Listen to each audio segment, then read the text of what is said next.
اعوذ باللہ من الشیطان الرجیم بسم اللہ الرحمن الرحیم وقال موسیٰ یا فرعون انی رسول من رب العالمین حقیق علی ان لا اقول علی اللہ الا الحق قد جئتکم ببینۃ من ربکم فارسل معی بنی اسرائیل قال ان كنت جئت بآیۃ فأت بها ان كنت من الصادقین فألقى عصاه فإذا هي ثعبان مبین ونزع يده فإذا هي بيضاء للناظرين صدق الله مولانا العلي العظيم وبلغنا نبيه ورسوله الكريم وقال موسیٰ اور موسیٰ علیہ السلام نے کہا یا فرعون اے فرعون انی رسول بے شک میں رسول ہوں من رب العالمین جہانوں کے رب کی طرف سے حقیق میں اس پر قائم ہوں الا ان لا اقول کہ میں نہیں کہوں گا علی اللہ اللہ کے متعلق الا الحق مگر حق ہی قد جئتکم تحقیق میں تمہارے پاس آیا ہوں ببینۃ من ربکم تمہارے رب کی طرف سے دلیل کے ساتھ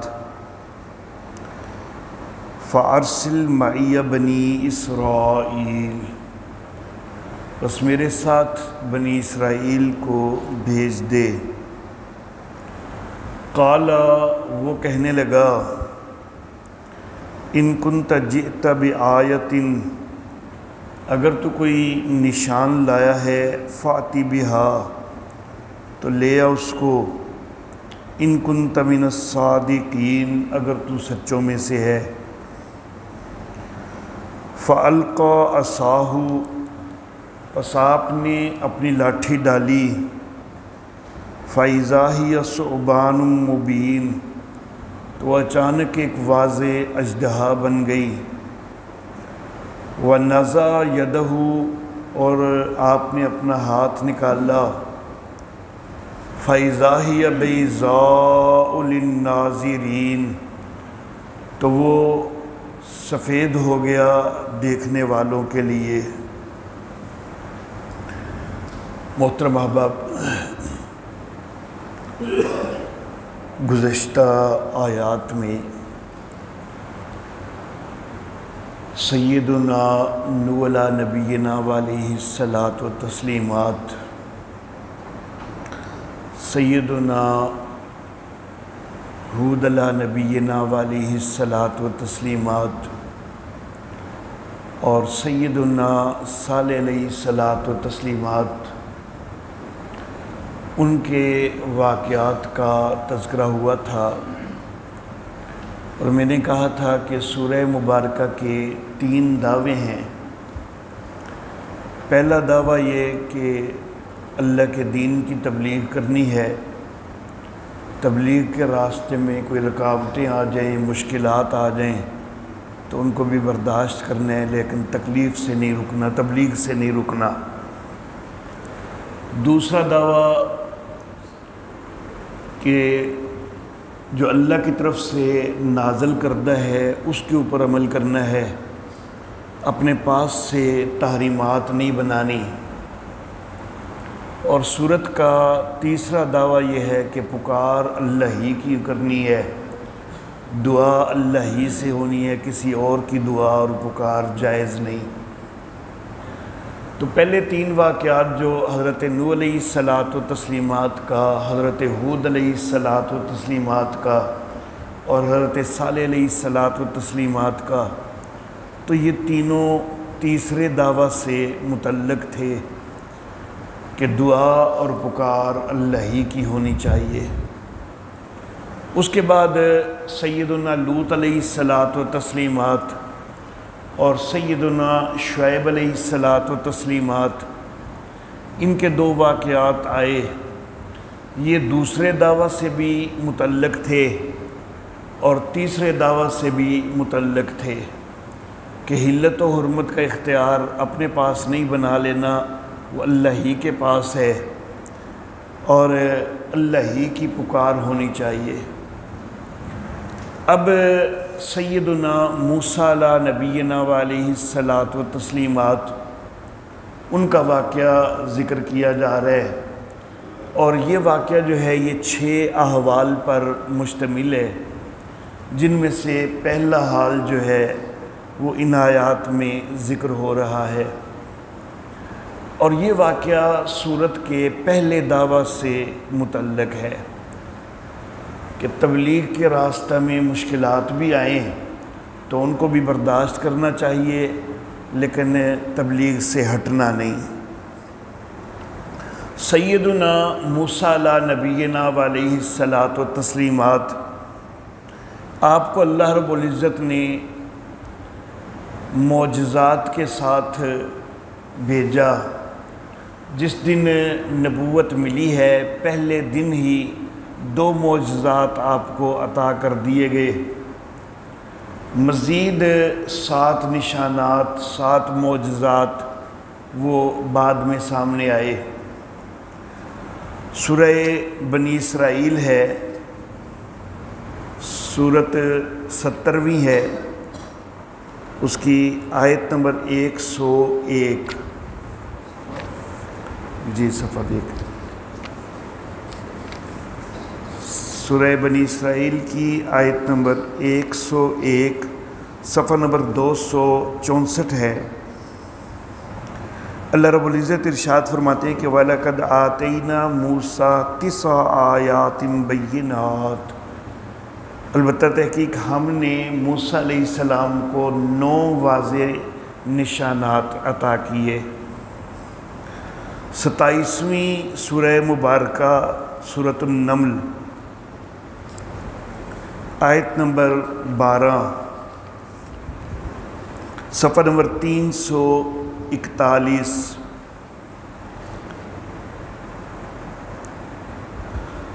اللہ اللہ، یہاں پر بھی اللہ رب العزت نے حضرت سیدنا موسیٰ علیہ الصلاۃ والتسلیمات کا تذکرہ کرتے ہوئے فرمایا ہے فی 9 آیات، 9 نشانات میں الی فرعون و قومہ، فرعون اور اس کی قوم کی طرف۔ تو حضرت سیدنا موسیٰ علیہ نبینا علیہ الصلاۃ والتسلیمات، آپ کو 9 نشانات جو ہیں وہ عطا کیے گئے۔ یہ جو سورہ اعراف ہے، اس سورہ اعراف کے اندر اللہ رب العزت نے وہ 9 کے 9 نشانات وہ ذکر فرمائے ہیں۔ جو آیات آج کے درس کے لیے تلاوت ہوئی ہیں، ان کے اندر تو 2 نشانات کا تذکرہ ہے جو کہ پہلے دن ہی مل گئے تھے۔ ایک یہ کہ لاٹھی پھینکتے ہیں اور وہ سانپ بن جاتی ہے، اور دوسرا نشان، دوسرا معجزہ کہ اپنا ہاتھ بغل میں لے کے جاتے ہیں اور جب نکالتے ہیں تو وہ سفید ہو جاتا ہے، چمک رہا ہوتا ہے۔ اللہ اللہ،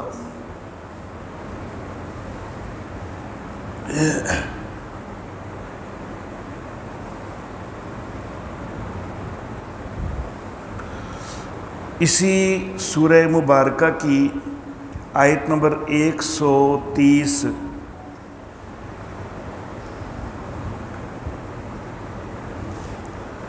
صفحہ نمبر 150 ہے۔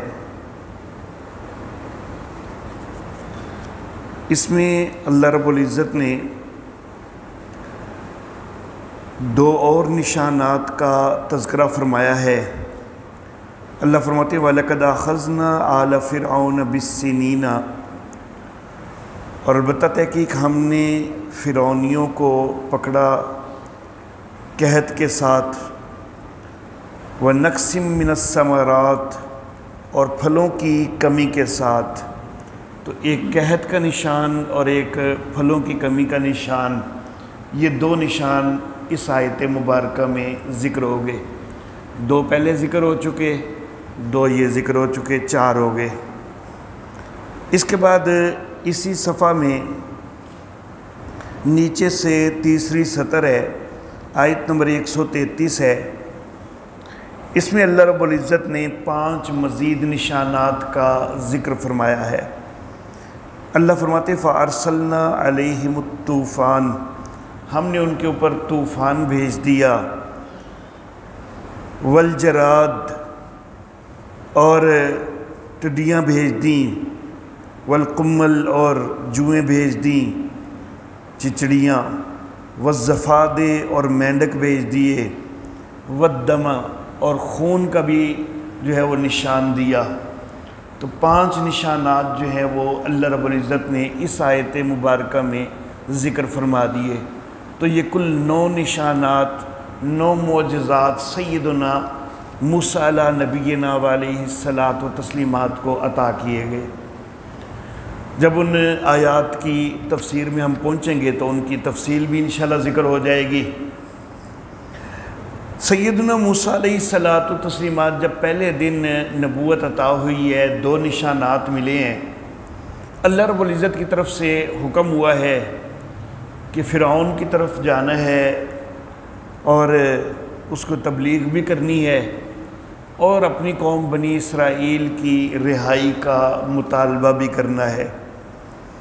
اللہ فرماتے ہیں وَقَالَ مُوسَىٰ یا فرعون، موسیٰ علیہ السلام نے کہا اے فرعون، انی رسول من رب العالمین، بے شک میں جہانوں کے رب کی طرف سے رسول ہوں۔ فرعون جو ہے یہ خود ربوبیت کا دعویٰ کرتا تھا، اپنے آپ کو رب قرار دیتا تھا۔ تو حضرت سیدنا موسیٰ علیہ نبینا علیہ الصلاۃ و تسلیمات، آپ نے واضح کیا کہ تیری کوئی ربوبیت نہیں، رب وہی ہے جو سارے جہانوں کا رب ہے اور میں اس رب کا رسول ہوں۔ فرمایا کہ حقیق علی اللہ اقول علی اللہ الا الحق، حقیق، اس کے 2 ترجمے جو ہیں وہ معروف ہیں۔ ایک ترجمہ میں نے شروع میں کیا کہ میں اس پر قائم ہوں، اور ایک دوسرا ترجمہ یہ ہے کہ میرے لائق یہی ہے۔ تو دونوں ترجمے جو ہے وہ یہاں پر بن سکتے ہیں کہ میں اسی پر قائم ہوں کہ میں تو کوئی بات اللہ کے متعلق نہیں کروں گا مگر حق ہی، جو اللہ رب العزت کی طرف سے حق نازل ہوا ہے میرے اوپر، میں تو وہی بیان کروں گا، کوئی اپنے پاس سے میں باتیں بنانے والا کوئی نہیں۔ اور دوسرا ترجمہ یہ کہ میں اسی لائق ہوں کہ میں صرف حق بیان کروں اللہ کی طرف سے، حق کے علاوہ کچھ بیان نہ کروں۔ قد جئتکم ببینۃ من ربکم، میں تمہارے پاس اب تمہارے رب کی طرف سے ایک دلیل لے کے آیا ہوں۔ دیکھیں اللہ اللہ، اگر مثال کے طور پر ایک بندہ ایک مالک کے پاس ملازم ہے، مالک اس کو پیغام دے کر اپنے ایک دوسرے ملازم کے پاس بھیجتا ہے، جو ملازم اس وقت غیر حاضر ہے، موجود نہیں، اس کو جا کے پیغام دینا ہے۔ تو پیغام دینے والا، عام محاورہ یہی ہوتا ہے کہ وہ جا کے کہے گا کہ بھائی مجھے میرے مالک نے بھیجا ہے، تو پھر وہ آگے پیغام دیتا ہے۔ تو سیدنا موسیٰ علیہ نبینا علیہ الصلاۃ و تسلیمات اللہ رب العزت کا پیغام لے کے جا رہے ہیں، تو بظاہر تو یوں کہنا چاہیے تھا کہ میں اپنے رب کا رسول ہوں اور مجھے میرے رب نے بھیجا ہے، لیکن آپ نے کیا کہا؟ جئتکم ببینۃ من ربکم، میں تمہارے رب کی طرف سے دلیل لے کے آیا ہوں۔ حالانکہ زیادہ بظاہر تو مناسب یہ لگتا ہے نا کہ میں اپنے رب کی طرف سے دلیل لے کے آیا ہوں، میں رب کا رسول ہوں، تو مجھے میرے رب نے دلیل دے کے بھیجا ہے۔ لیکن وہ کہہ رہے ہیں میں تمہارے رب کی طرف سے دلیل لے کے آیا ہوں۔ تو یہ اصل میں اس کے اوپر ضرب لگانی مقصود تھی کہ وہ خود ربوبیت کے دعوے کر رہا تھا نا، تو اس کو واضح کیا کہ تم جو ربوبیت کے دعوے کر رہے ہو تو یہ جھوٹے دعوے ہیں۔ حقیقت میں تمہارا رب بھی وہ ہے کہ جس کے متعلق میں پہلے کہہ چکا ہوں کہ وہ رب العالمین ہے، تو تمہارا رب وہ ہے اور اس تمہارے رب نے مجھے بھیجا ہے۔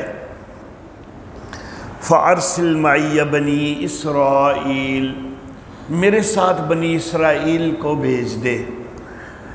تو اس کی ربوبیت کو بھی چیلنج کر دیا، اور اللہ رب العزت کی ربوبیت کا تذکرہ کر کے، اور رب ہوتا ہی وہ ہے کہ جو سارے انتظامات کرے۔ تو جب کسی کو رب مان لیا جائے تو پھر کسی اور کی ضرورت ہی کوئی نہیں رہتی، کسی اور مالک کی ضرورت ہی کوئی نہیں، کیونکہ رب نے سارے انتظام کرنے ہیں۔ تو ربوبیت کے لفظ کے ساتھ مسئلہ توحید بھی پہنچا دیا، اور پھر یہ مطالبہ بھی رکھ دیا کہ بنی اسرائیل کو رہائی دے دو، میرے ساتھ جانے دے دو۔ قالا، فرعون کہنے لگا، ان کنت جئت بآیۃ، اگر تو کوئی نشان لے کے آیا ہے، فاتی بہا، تو اس کو لے آ، ان کنت من الصادقین، اگر تو سچوں میں سے ہے۔ اللہ اللہ۔ فَأَلْقَى عَصَاهُ، سیدنا موسیٰ علیہ نبینا وعلیہ الصلاۃ و تسلیمات، آپ نے اپنی لاٹھی کو پھینکا۔ فَإِذَا هِيَ ثُعْبَانٌ مُّبِينٌ، تو اچانک ایک واضح اژدہا بن گئی۔ 20ویں سورہ مبارکہ ہے سورہ طٰہٰ، اس کی آیت نمبر 20۔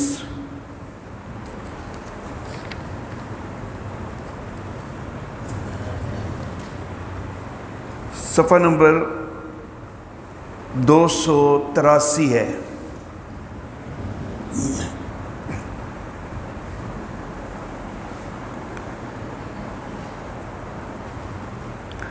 یہاں پر حضرت سیدنا موسیٰ علیہ نبینا علیہ الصلاۃ و تسلیمات جب کوہ طور پر ہے نا، جس وقت نبوت عطا کی گئی ہے اور معجزہ دیا گیا ہے، اس کا تذکرہ چل رہا ہے، اور اللہ فرماتے ہیں آیت نمبر 20 میں، فَأَلْقَاهَا، حضرت موسیٰ علیہ السلام نے لاٹھی ڈال دی، فَإِذَا هِيَ حَيَّةٌ تَسْعَىٰ، تو وہ ایک سانپ بن گئی دوڑتی ہوئی۔ یہاں پر حیتن کا لفظ اللہ رب العزت نے استعمال فرمایا ہے۔ 27ویں سورہ مبارکہ سورۃ النمل، اس کی آیت نمبر 10، صفحہ نمبر 341۔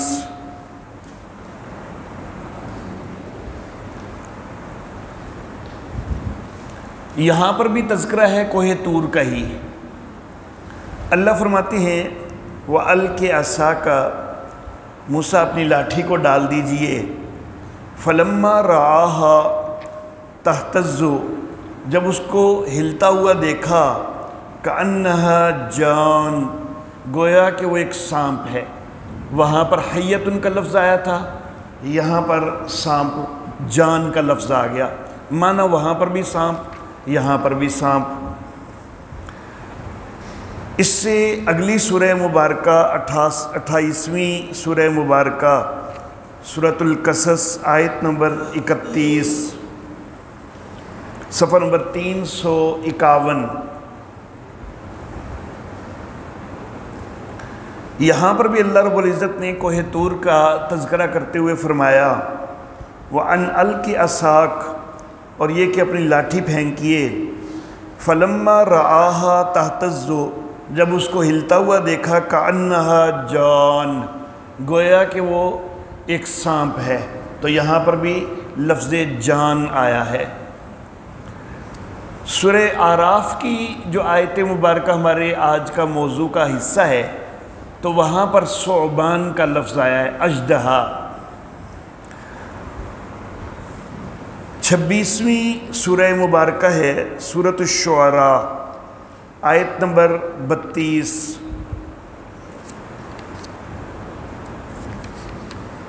صفحہ نمبر 332۔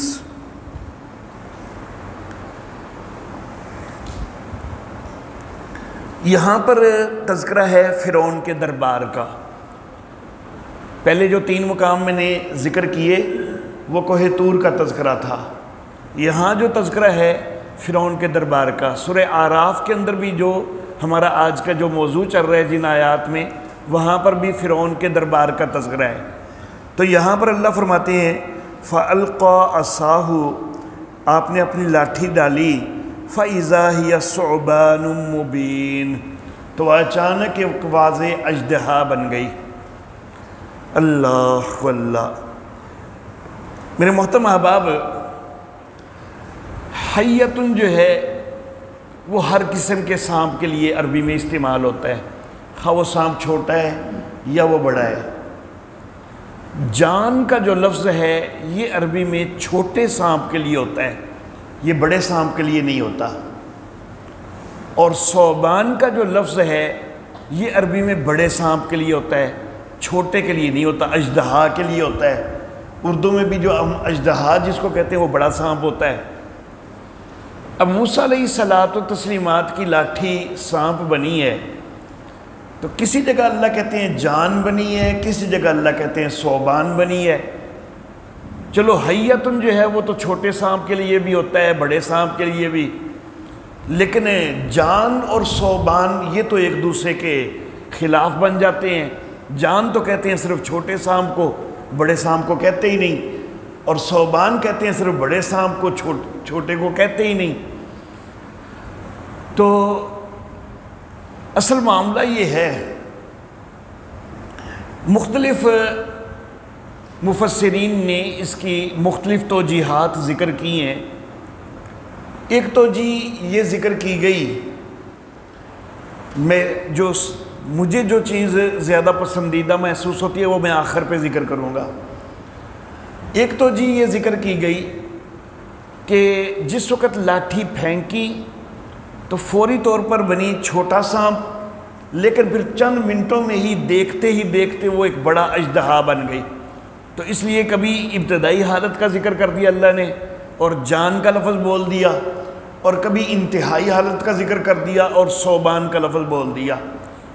بعض مفسرین نے یہ بات کہی، بعض مفسرین نے یہ بات کہی کہ بنی تو تھی بڑا سانپ، لیکن بڑا سانپ جو ہوتا ہے نا تو وہ بہت تیز نہیں ہوا کرتا، حرکت اس کی سست ہوا کرتی ہے۔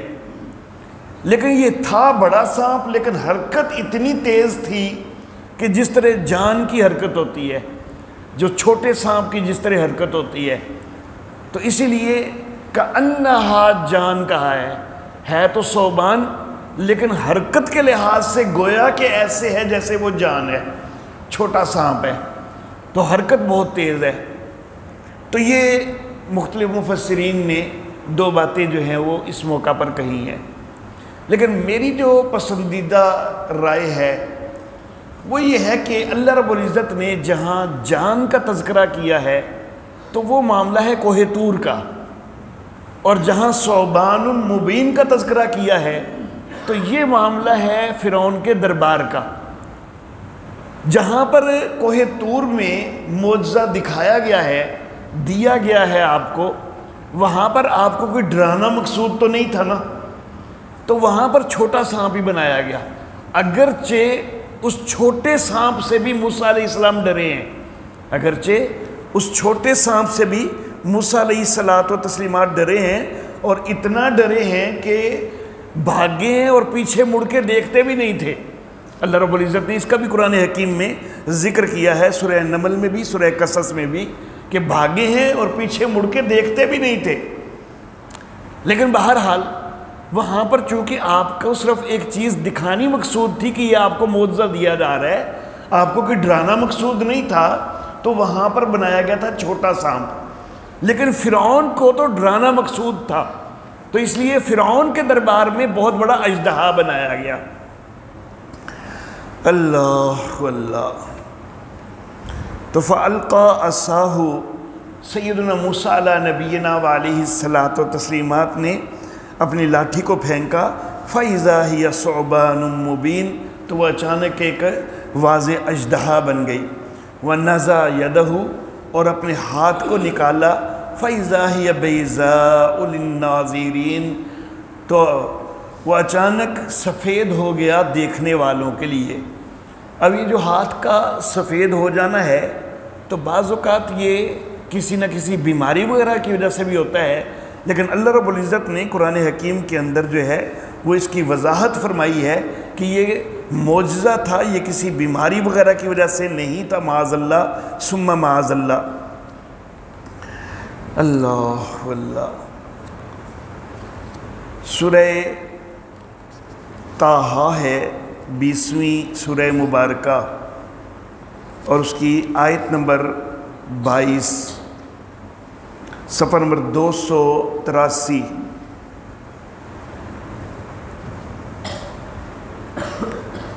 اللہ فرماتے ہیں وَضْمُمْ يَدَكَ إِلَىٰ جَنَاحِكَ، اپنے ہاتھ کو اپنی بغل میں کے ساتھ لگائیے، تخرج بیضاء، یہ سفید ہو کے نکلے گا، من غیر سوء، بغیر کسی خرابی کے، بغیر کسی بیماری وغیرہ کے۔ تو کوئی بیماری وغیرہ نہیں ہے، یہ صرف معجزہ ہے۔ اللہ اللہ۔ 28ویں سورہ مبارکہ سورۃ القصص، آیت نمبر 32۔ اللہ اللہ۔ صفحہ نمبر 351۔